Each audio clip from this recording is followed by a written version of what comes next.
Now joined by Saints Hall of Famer, Fox 8 Saints analyst Deuce McAllister. And Deuce, before I get into anything about what happened in this game, what did not happen in this game, you're a former athlete. We're around these guys. Losing streaks are hard, man. They are hard. So just the idea of going through 7 straight losses and finally getting a taste of victory, how good does that feel to these guys? There is a piano that is lifted off of their back. I mean, because all you've heard about is how sorry you are, how you don't win, how you don't compete, and the effort for the most part has been there, but you were able to put it together. And look, you came away with a win, but it's not complete. No. But it's a win.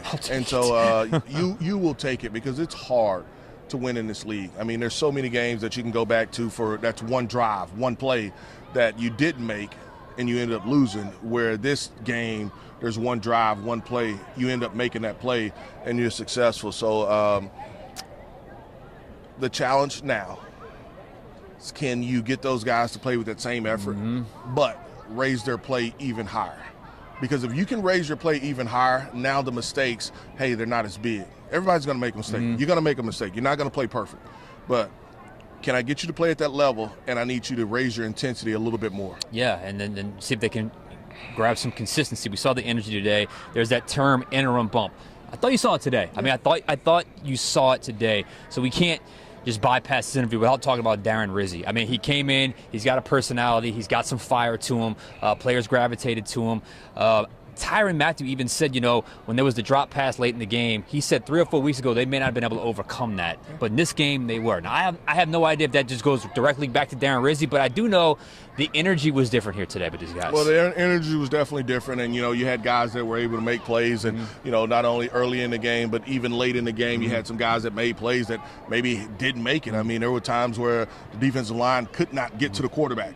Couple drives there, the defensive line dominated, and they were able to get to the quarterback. And you're talking about hits on the quarterback. There was a play that Cam, he's digging at the sack. Chase Young comes up with the sack. You know, early in the game, you've got 98 Peyton Turner that makes a hit and comes up with the sack.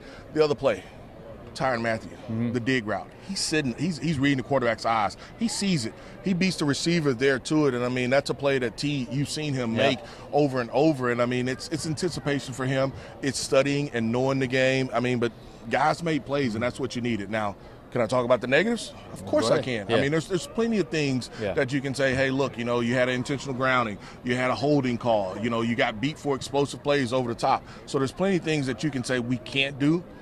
But I'm pleased and proud of the things that you did do as well. I'm glad you said explosive plays, because I thought that was a difference on offense. Look, down-to-down efficiency was better, but I thought they added some explosives. From the game's first play, when Taysom, we thought it was a touchdown, it was a questionable holding call, but it still counted. He still got 34 yards in that play. The 2 big plays to Marquez Valdez-Scantling. There was a couple plays. Alvin takes a little short throw and is able to turn it for 25, 26 yards. The explosive play offensively, to me, was the difference. Well, they were going to have it. I mean, because you knew that field would constrict. You look at it down in the red zone on how that field constricted, and the Saints, you know, they were able to come away with touchdowns a couple times, but early in the game they were not able to, just because it closes down. And so now I've got to have a player or two that can win in those one-on-one situations. And on the Taysom play, it was a hole.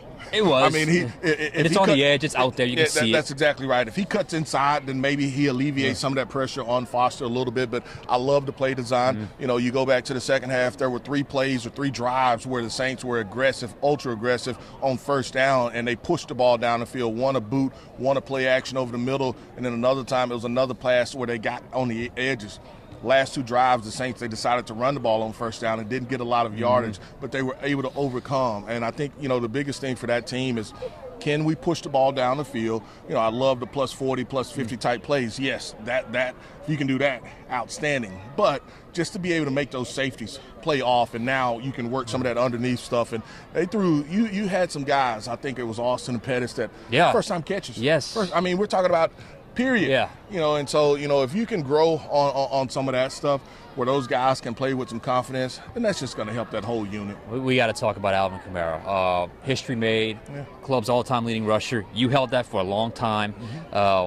So he's had a heck of a career. It almost was the perfect ending. Wheel route, beautiful call, beautiful play design, beautiful execution, until it falls through his hands, and I know he felt horrible about it after the game. But again, they overcame that. But what did you think of Alvin's effort all the way around? Well, I mean, Alvin, yeah, just really from his first run where he picks up plus 11, plus 12 on the run to the left side. I mean, he looked quick, he looked smooth, and he was able to get on the edges. There's a couple times, I don't know if he was really touched. I think he stumbled and he got knocked down a little bit. But, I mean, when you talk about Alvin, you don't necessarily talk about the power. Yeah. It's the balance. Yeah. It's the balance and the vision, and then the wheel route. What's interesting is that's normally a play. It's a trips call, but he's normally stacked behind the tackle.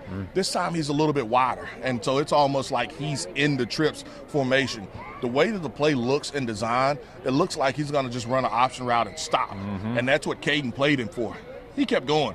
And it's perfect there. And, for Alvin to drop that pass, it's almost like you see the eyes go up and it just hit his hands. He didn't look it in. He couldn't bring it in. And so normally for Alvin, he's just going to make the bucket and be able to catch that. But you won't see him drop many of those. But, I mean, just a special, special player. When the Saints called him for the screen, he set it up perfect.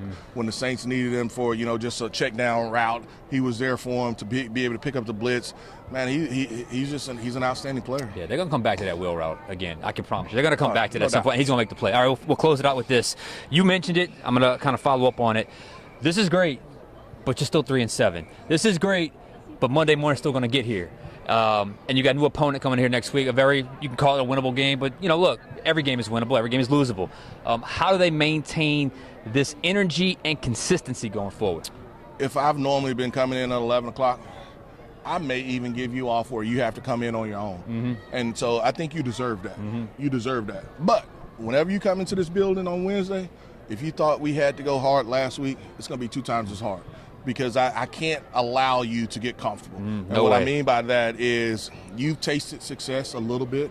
You've had success, a month, 2 months ago with your first 2 wins, but I need you to raise your level of play. And so I think the expectation has to change a little bit for some guys. And I think, you did some good stuff, but I have to be able to have the hard truth conversation with you as well on how you can improve and on how we can be, in a position where you can win on next Sunday. But enjoy it now because you deserve it. Enjoy it. But whenever you walk in this building on Wednesday, that level of anticipation has to be even twice as high as it was this week. You know what? It feels good talking about corrections after a victory. It's been a long, long time since that happened. Deuce, thank you. Thank you.